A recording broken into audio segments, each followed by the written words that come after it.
Olá, muito boa noite. Estamos de volta com Frente a Frente, que recebe hoje o vice-líder do MDB na Câmara dos Deputados, deputado Hildo Rocha, do MDB do Maranhão. Deputado, falávamos aqui no primeiro bloco, a gente citou aí a posse da deputada Flávia Arruda, que já foi nomeada, mas ainda não tomou posse, ou se tomou, ninguém sabe, porque agora até isso no Palácio do Planalto é escondido, né, Zé Maria? Até as posses ali são secretas agora. Mas vamos voltar, uma das missões dela ali é o orçamento da União, que a gente sabe que foi aprovado com uma polêmica ali na Câmara dos Deputados. Hoje, o ministro da Economia, Paulo Guedes, já reclamou que esse orçamento é inexequível, que é preciso mudar, vetar, enfim. O relator, Márcio Bittar, do MDB, do seu partido, ele é do Acre, já disse que, olha, tudo bem, eu cancelo 10 bilhões, depois que o orçamento for sancionado, eu cancelo 10 bilhões de reais em emendas de relator para recompor aí as despesas obrigatórias do governo que vão ficar desassistidas, que estão ali sem cobertura orçamentária nesse projeto, nessa proposta, que foi, inclusive aí tem dinheiro até da Previdência Social, que vai faltar. Pois é, uma confusão. Ele pode, que história é essa? Depois que aprova, aí vai lá e cancela, pode fazer isso, deputado? Veja bem, é uma temeridade muito grande fazer isso. Esse ano nós temos um orçamento de 4 trilhões e 300 bilhões de reais. Desses 4 trilhões e 300 bilhões de reais, 1 trilhão e 600 bilhões é destinado à rolagem da dívida. Ou seja, quase 30% do nosso orçamento é para rolar dívida, para pagar juros e contrair novas dívidas, novos endividamentos. 1 trilhão com folha de pagamento e previdência. Então, você tem aí um problema muito grande. O nosso grande problema é de endividamento, de pagar essa dívida, que é gigantesca, cada ano se avoluma mais. Ano passado, nós contraímos uma grande quantidade de dívida para pagar a despesa de custeio, o que é proibido pela regra de ouro. Mas qual foi esse custeio que nós pagamos? Auxílio emergencial. 100% do auxílio emergencial foi pago com título da dívida, não foi de tributos. Foi de título da dívida, ou seja, tirou ali, né? Como se fosse um cheque especial, digamos assim, né? Exatamente. Entrou no cheque especial. 700 bilhões, quase 1 trilhão. Exatamente. Se afundou mais ainda para poder pagar esse auxílio. Quem vai pagar? As próximas gerações, ou seja, quem ainda nem nasceu. Porque quando você faz um endividamento, você pega dinheiro emprestado, emitido da dívida, para construir um viaduto, ou construir uma ponte, construir uma estrada, construir um posto de saúde, uma escola, aquela geração que vai vir depois de nós, ela vai usufruir daquele benefício, mas do auxílio emergencial não vai usufruir. Mais ou menos, né, deputado? Porque se for uma família ali que vai usar esse dinheiro para alimentar os seus filhos, é uma geração que está usufruindo desse recurso e que vai conseguir ali, né, ter o seu sustento para poder chegar a algum lugar lá na frente. Exato, e isso que já nasceu. Mas para quem ainda não nasceu, quem vai nascer daqui a 2, 3 anos, esse vai ficar apenas com a dívida, não vai ficar com nada daquela dívida a seu favor, entendeu? Deputado, eu tenho um conceito sobre comissão de orçamento. A comissão mista de orçamento do Congresso Nacional é uma mágica.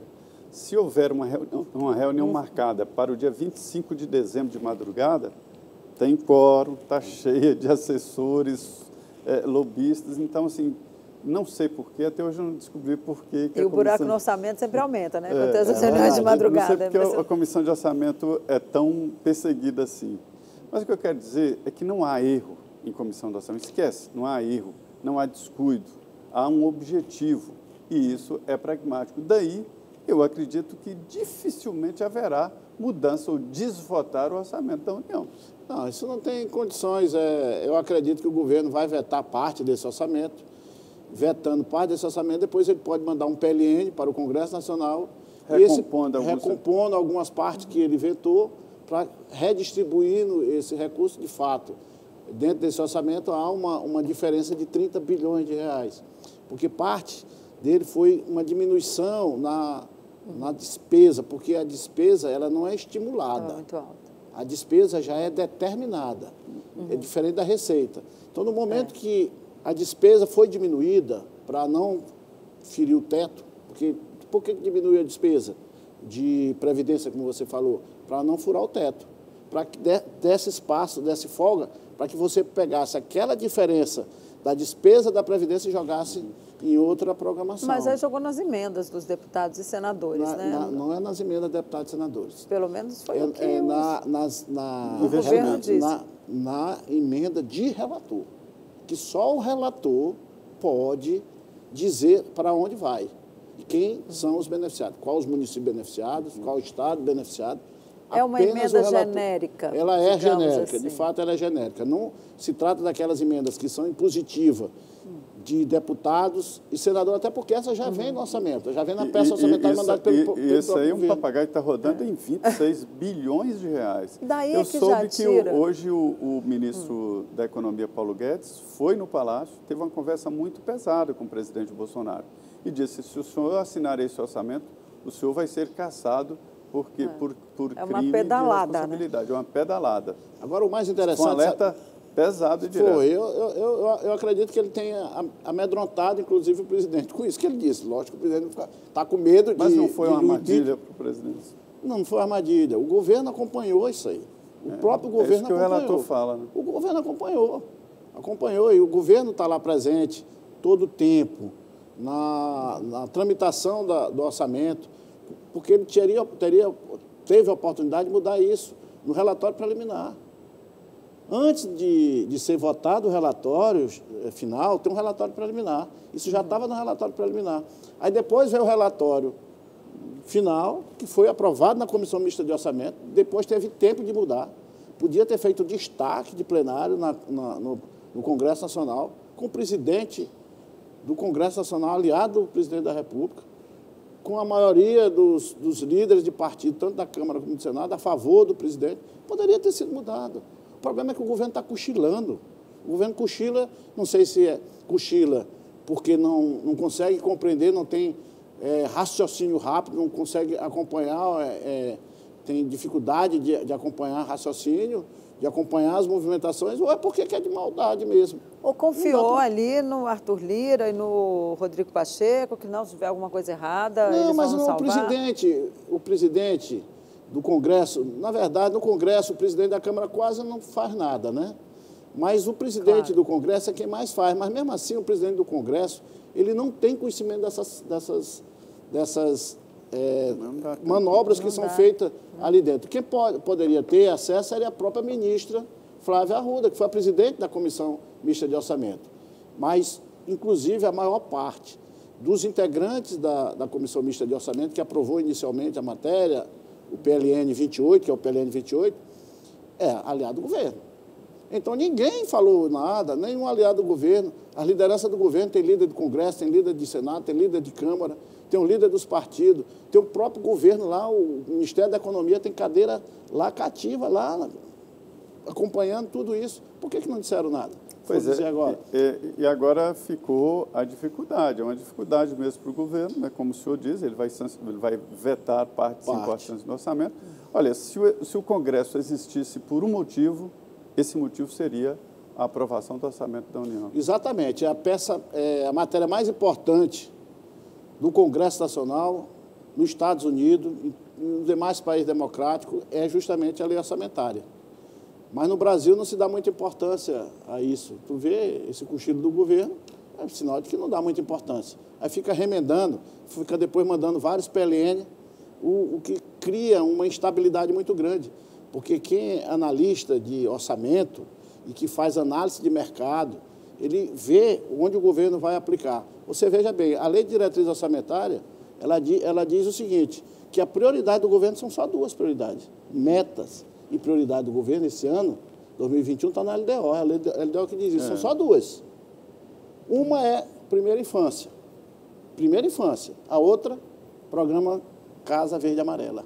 Mas se você for olhar no orçamento, esses dois programas não são os prioritários do governo, não são os prioritários. Eles seriam a própria lei de diretriz. Qual é o prioritário?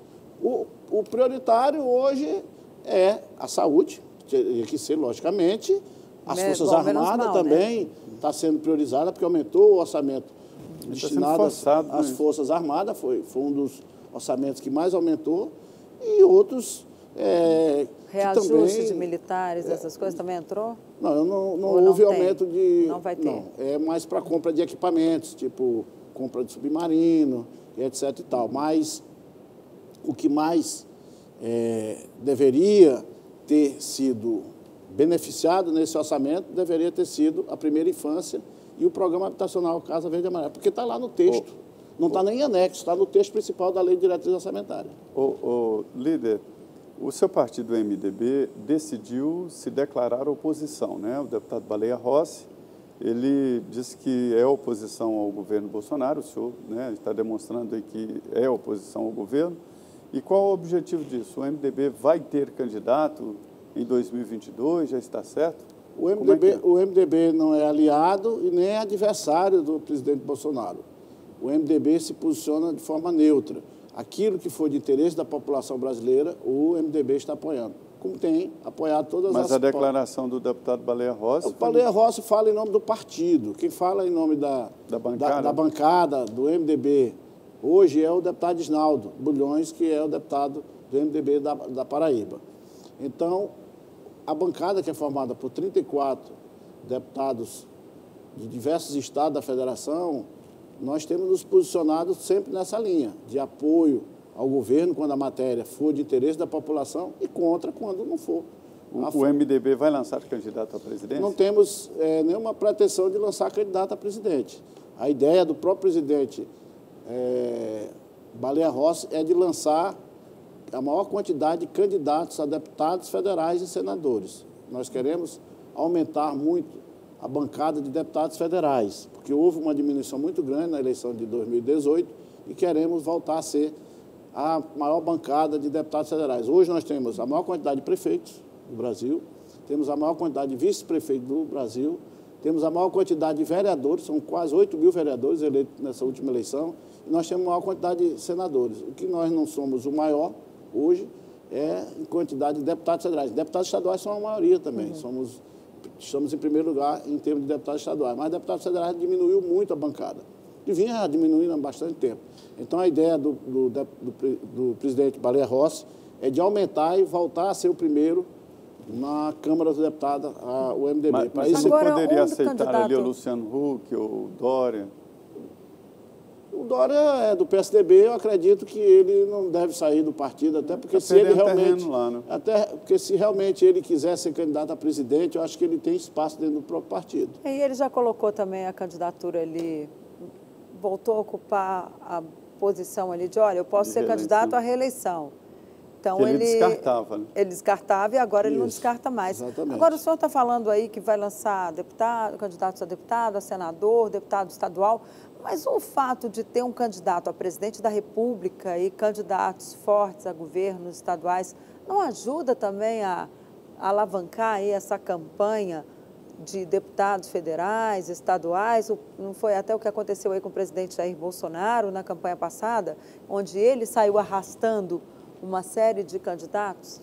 O PSL cresceu muito em função, sem dúvida nenhuma, do presidente Bolsonaro.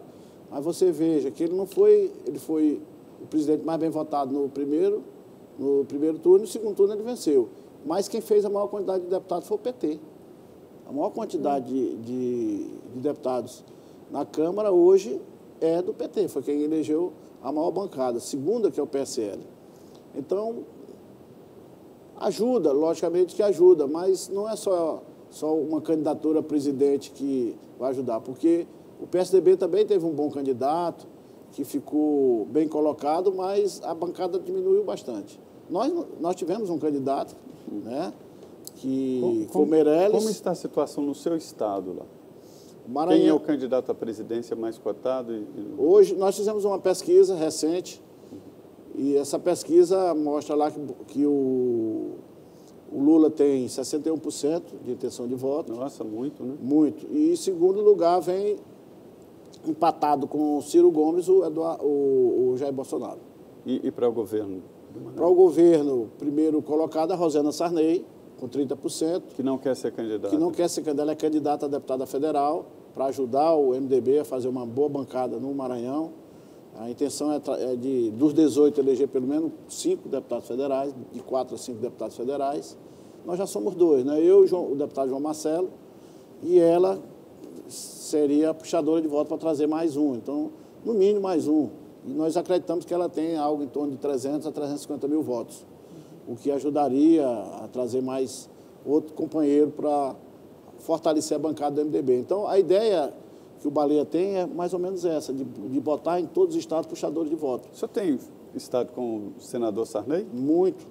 Ele está bem, né? Está bem, é uma pessoa com 90, vai completar 91 anos de idade, muito lúcida, muito inteligente, muito antenada com e muito o momento. Procurado por todos os políticos para saber o que fazer nesse momento que o país atravessa com essa tensão aí na política. Exatamente. Né, e ele tem a experiência que ele veio da época do Getúlio Vargas, né? Que ele acompanha todo o drama do Getúlio Vargas. Depois vem seguindo lá com o Jânio Quadro, com o Juscelino Kubitschek. Sobrevivente da geração de 30, né? Exatamente, exatamente. Isso aí. Deputado Hildon Rocha, vice-líder do MDB, um deputado experiente, político, que está aqui exatamente mostrando como funciona o poder e como funciona o Congresso Nacional. Nós vamos agora a um intervalo de 2 minutos e estaremos de volta. Até já.